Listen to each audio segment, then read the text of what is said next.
समुद्र के नीचे छिपकर हमला करने की कल्पना सदियों से इंसानों के दिमाग में थी, लेकिन जब यह कल्पना हकीकत बनी तो उसने युद्ध के नियम ही बदल दिए। पनडुब्बियां यानी सबमरीन सिर्फ एक युद्ध मशीन नहीं, बल्कि रणनीति, डर और चुपचाप मार करने की कला का सबसे घातक रूप है। इनके आने के बाद समुद्री युद्ध केवल सतह पर नहीं, अब गहराई में लड़ा जाने लगा। पनडुब्बियों का इतिहास 17वीं शताब्दी में शुरू होता है, जब 1624 में कॉर्नेलियस ड्रेबल नाम के एक डच आविष्कारक ने पहली बार ऐसी नाव बनाई जो थोड़ी देर के लिए पानी के नीचे जा सकती थी।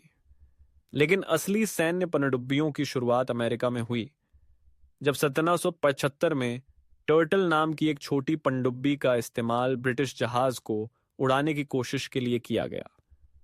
हालांकि वह प्रयास सफल नहीं हुआ, लेकिन यह दिखा गया कि भविष्य का युद्ध अब पानी के नीचे भी लड़ा जाएगा। 19वीं सदी में तकनीक बेहतर हुई और स्टीम इंजन तथा इलेक्ट्रिक बैटरी से चलने वाली पनडुब्बियां बनने लगीं। लेकिन असली क्रांति आई प्रथम विश्व युद्ध में, जब जर्मनी ने यू बोट्स यानी अंडर सी बोट्स का उपयोग करके अटलांटिक महासागर में ब्रिटिश और अमेरिकी जहाजों को डुबोना शुरू किया। ये हमले इतने अचानक और अचूक होते थे कि शत्रु को समझ ही नहीं आता कि खतरा कहां से आया। इन यू बोट्स ने अनदेखा युद्ध की शुरुआत की। जहाज डूबते थे, लोग मरते थे, लेकिन कोई हथियार नजर नहीं आता था। ये एक नई किस्म की दहशत थी, साइलेंट किलर की। जर्मन पनडुब्बियों के आतंक ने अमेरिका को भी मजबूर कर दिया कि वह युद्ध में कूदे।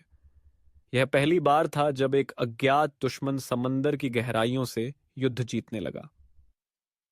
द्वितीय विश्व युद्ध में पनडुब्बियां और भी उन्नत हुईं।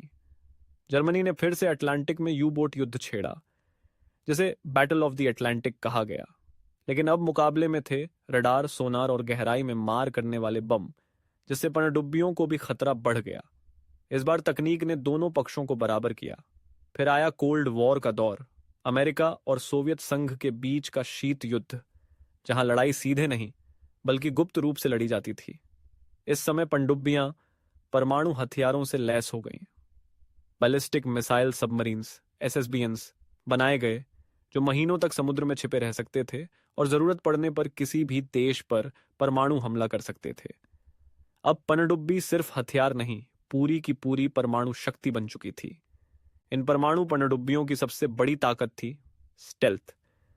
वे चुपचाप चलती थीं, ट्रैक नहीं होती थीं और दुश्मन को तबाह करने की पूरी क्षमता रखती थीं।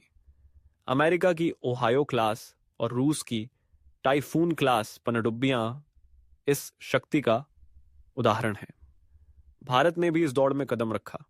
आईएनएस अरिहंट भारत की पहली परमाणु पनडुब्बी है, जो देश के न्यूक्लियर ट्रायड का हिस्सा है।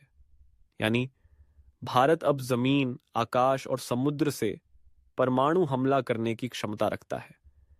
यह देश की रणनीतिक सुरक्षा में एक बहुत बड़ा कदम था। पनडुब्बियों ने न केवल युद्ध को बल्कि पूरी रणनीति को बदल दिया। पहले जहाज समुद्र की सतह पर युद्ध करते थे, अब युद्ध समंदर की गहराइयों में छिपकर लड़ा जाता है। कोई नहीं जानता कि अगला हमला कहां से होगा, ऊपर से, नीचे से या समुद्र के भीतर से। आज की पनडुब्बियां इतनी उन्नत हो चुकी हैं कि वे महीनों तक बिना सतह पर आए काम कर सकती हैं। वे केवल दुश्मन के जहाज या पनडुब्बियों को नहीं, बल्कि जासूसी, खुफिया जानकारी इकट्ठा करने और समुद्र के नीचे केबल्स को काटने जैसे काम भी करती हैं। पनडुब्बियां अब युद्ध की नई भाषा बन चुकी हैं, एक भाषा जो गहराई में बोली जाती है और जिसका जवाब सतह पर मिलता है। वे छाया की तरह होती हैं, नजर नहीं आती, लेकिन खतरा हमेशा मौजूद रहता है, क्योंकि युद्ध अब सिर्फ हथियारों का नहीं, जानकारी, चुप्पी और समय पर वार करने का खेल है। और इस खेल की सबसे खतरनाक चाल आज भी पनडुब्बी से आती है।